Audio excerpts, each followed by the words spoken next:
Une seule mission à Buckingham Palace, rassurer. Depuis quelques mois, la santé d'Elisabeth II est au cœur de toutes les préoccupations. Après avoir été aperçue à plusieurs reprises avec une canne, Sa Majesté a été contaminée par le Covid.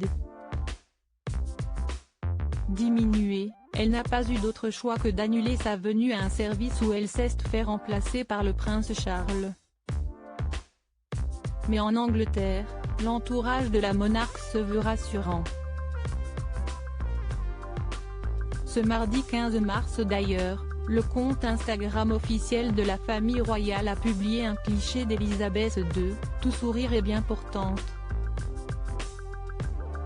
Cet après-midi, la reine a accueilli la gouverneure générale du Canada, son Excellence la très honorable Marie-Simon, et M.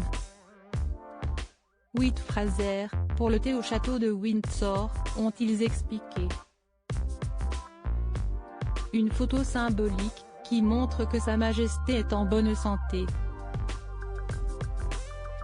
D'autant que la veille, elle avait dû manquer le service du Commonwealth à l'abbaye de Westminster, pour la première fois en une décennie. Après avoir discuté des arrangements avec la maison royale, la reine a demandé au prince de Galles de la représenter lundi Sa Majesté au service du Commonwealth à l'abbaye de Westminster, annonçait le palais royal dans un communiqué, ajoutant qu'elle poursuivra d'autres engagements prévus, y compris des audiences en personne, dans la semaine à venir. En revanche, Elisabeth II compte faire tout son possible pour être présente au service commémoratif qui sera rendu au prince Philippe à la fin du mois de mars. À tel point que son entourage a mis en place plusieurs plans pour aider sa venue. Elisabeth II ne reprendra jamais le rythme qu'elle avait avant la pandémie pour favoriser sa présence. La durée de la cérémonie a été réduite à 50 minutes. Sur place, Elisabeth II devrait emprunter une porte latérale pour éviter qu'elle n'ait à parcourir une longue distance pour arriver jusqu'à son siège. Mais outre-Manche, l'inquiétude grandit de jour en jour.